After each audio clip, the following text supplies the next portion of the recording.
Iasoy kanato ni San Mateo ang pagtigom ni Jesus sa iyang mga 12 ka mga apostoles og sila gihatagan sa gahom sa paghingilin sa mga yawa, sa mga daotang espiritu o sa pag-ayo sa tanang sakit o balatian. Gitugon sila sa Ginoo nga pangitaon ang mga nangawala ng mga karnero sa nasod sa Israel. Sila magsangyaw nga hapit na maghari ang Dios. Mga kaigsunan, atong hinumduman nga ang power comes from Jesus. Og ang iyang mga tinun-an, sila mga tinugyanan lamang sa gahom, dili maoy tag-iya sa gahom.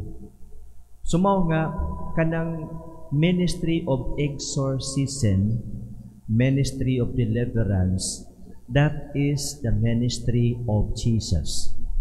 Unya, si Jesus, He wants His disciples, He wants His apostles, and He wants His believers to be part of this ministry. Mahimong kabahin ba ni ining maong ministry?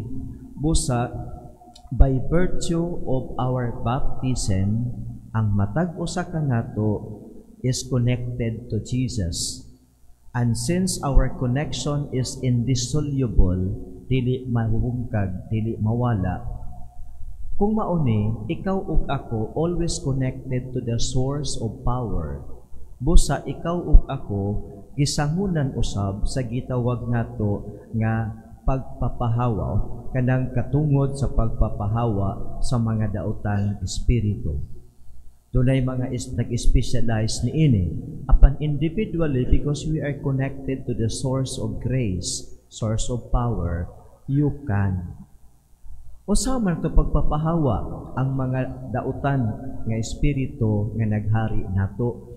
Kay kining atong tan-aw bitaw kung tag daotang espiritu, ang atong imagine nga manifestation kanabang isog kayo naong, sigaw mata, tingog, dako kaayo. But remember nga ang daotang espiritu can also appear in another way. Makahimo siya sa pagpakita kanato sa lain nga paagi, sa dili makalilisang nga paagi. Unsa man kana?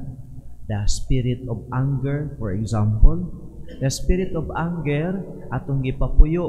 Sumabito na nga dali ra kay ta sa puton, matandog ra gamay, ulbo atong buhok, ulbo atong kasuko. Anger is not from God, but from the enemy. There is the so-called the holy anger, but our anger is not holy.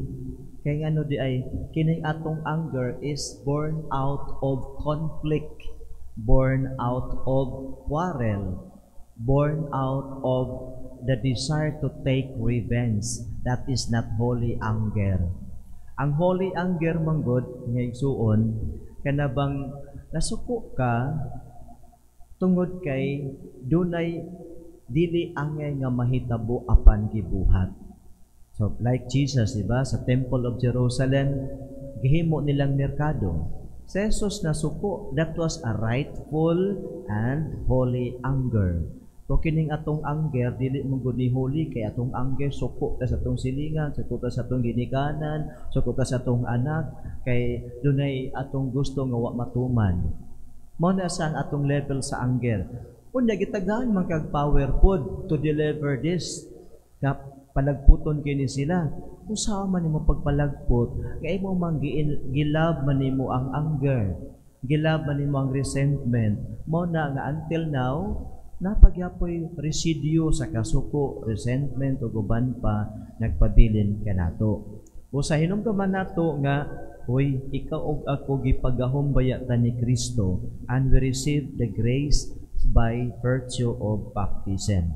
Sa ikaduhang abahin sa itong ebanghelyo, gisugo ni Jesus ang mga tinun-an sa pagpangita sa mga nangawala. So ang tahas sa tanang na connect kang Jesus, tahas sa mga tinun-an connected to Jesus, tahas na tong tanan connected to Jesus by virtue of baptism, panghitaon ang mga nangawala. Kada bang mga tao nga usahay din na nato makitaan sa tong pamilya, di ba? Sa tong balay, daghang kag mga anak kung nanay uban di makitaan nimo, panghitaon ang nawala.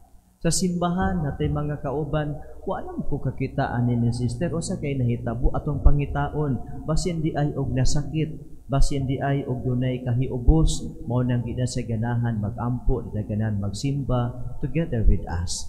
Pangitaon kadtong nangawala.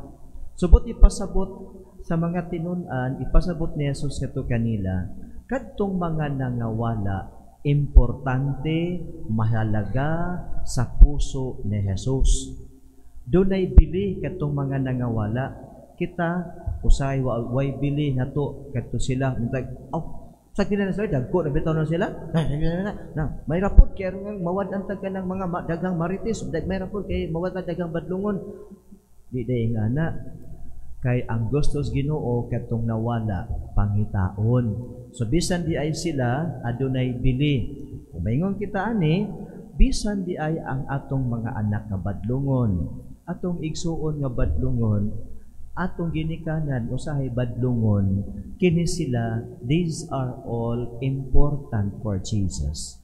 O kita nga anaa sa Ginoo, gisugo man pud kita sa pagpangita kanila. Tungod kay sila pililhon alang sa Ginoo, unya kita nagtuos Ginoo, we also take part of the heart of Jesus nga unsay bililhon para sa Ginoo, mahimo pong bililhon para nato. Mao na nga sa simbahan katubitong kadumdumo sa 9-year Neo Evangelization Plan before ta nag-celebrate itong Jubilee year. Mao ni nga pangitaon ang mga nawala mo ng new evangelization sa simbahan, sa go to the peripheries, pangitaa ang mga nawala. Ang Santo Papa nato karon si Papa Francisco, mayon siya nga ang mga magbalantay kinahanglan nga manimaho sa baho sa mga kardero, adtuon sa peripheries, adtuon sa mga suok-suok, mo nang miingon siya, magsinodality kita nga walay biyaan, hinuon kuyog kita sa atong paglakaw gikan dinis kalibutan padulong sa gingharian sa langit.